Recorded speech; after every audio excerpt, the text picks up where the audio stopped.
বাজারে AI publicly আসার পর থেকে সকল কর্মরতদের মনে এক প্রশ্ন বিরাজমান, কি হবে আমাদের চাকরি?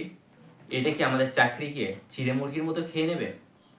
এক কল্পনা জল্পনা শুরু হয়ে গেছে সমস্ত মহলে। কি হবে কারিগর শ্রেণীর? ভারত ও বাংলাদেশ মতো জনবহুল দেশে, যেখানে ভারতের বেকারত্ব হার 8.1%, সেটা কি আরও বাড়িয়ে তুলবে এআই? ওয়ার্ল্ড ইকোনমিক ফোরামের দেওয়া তথ্য অনুসারে প্রায় 85 মিলিয়ন চাকরি এখন হুমকির মুখে। তাহলে কি জাতির জন্য মহাত্মা গান্ধীর সেই সতর্কবাণী? আমি মনে করি প্রযুক্তিগত অগ্রগতি থামানো যাবে না, তবে মানব সেবার ওপর এর প্রভাব নিয়ন্ত্রণ করা উচিত। সরকারকে মেনে নিয়ে আর্টিফিশিয়াল ইন্টেলিজেন্সের অগ্রগতিকে বন্ধ করার জন্য পদক্ষেপ গ্রহণ করতে হবে সরকারকে। অবশ্য এআই আসার ফলে যে সমস্ত কর্মীরা রুটিন মাফিক পুনরাবৃত্তিমূলক কাজের সাথে যুক্ত, তাদের চাকরি সংকটের মুখে। আসলে যে সমস্ত কাজ প্রতিদিন একই রকম রুটিন মেনে নিয়ম করে একই রকমভাবে করা হয়, সে সমস্ত কাজকে রুটিন মাফিক পুনরাবৃত্তিমূলক কাজ বলে। কি ঠিক বোঝা গেল না তো? বুঝিয়ে আমি বলছি। যেমন ধরুন, একটি ফ্যাক্টরির নির্দিষ্ট সেক্টরের কর্মীরা প্রতিদিন একই রকম নিয়ম মেনে একই কাজ করে যায়। সত্যি বলতে কি, এআই রুটিন মাফিক পুনরাবৃত্তিমূলক কাজ করতে বেশ দক্ষ।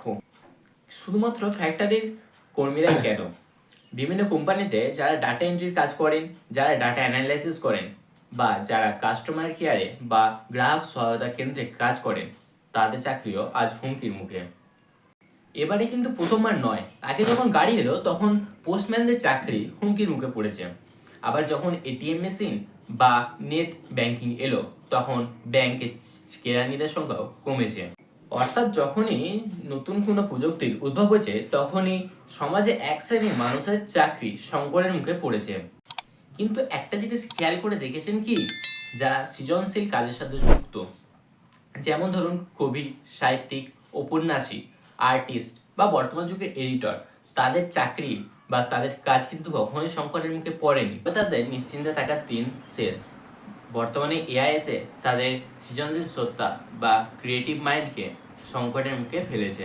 বর্তমান যুগে কবিতা লেখা বা ছবি আঁকা বা ধরুন কোনো ভিডিওর স্ক্রিপ্টিং বা এডিটিং করা, সব কিছুর জন্যই এআই এখন প্রস্তুত।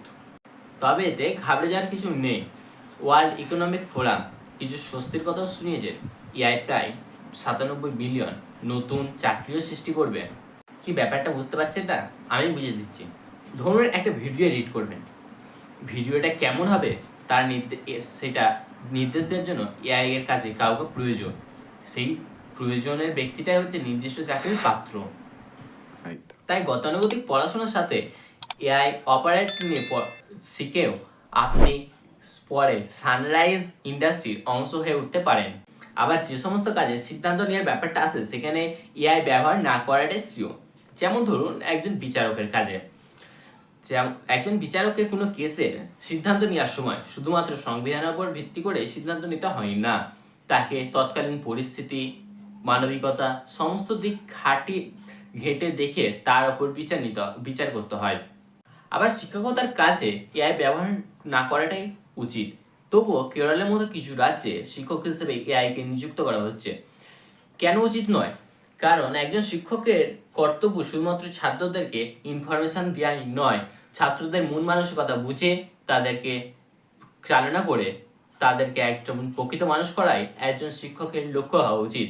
এ কাজের ব্যতিক্রম নয় কোনো খেলার ট্রেনার। আশা করি ভিডিওটা দেখে উপকৃত হয়েছেন। পরবর্তী ভিডিও আসা পর্যন্ত আশা করছি আপনারা সাবস্ক্রাইব করে আমাদের সাথে থাকবেন। আর হ্যাঁ, বর্তমানে সরকারের স্কুল কলেজে গতানুগতিক শিক্ষার সাথে এআই শেখানো উচিত কিনা এ সম্পর্কে আপনার মূল্যবান তথ্য কমেন্টে জানাতে ভুলবেন না।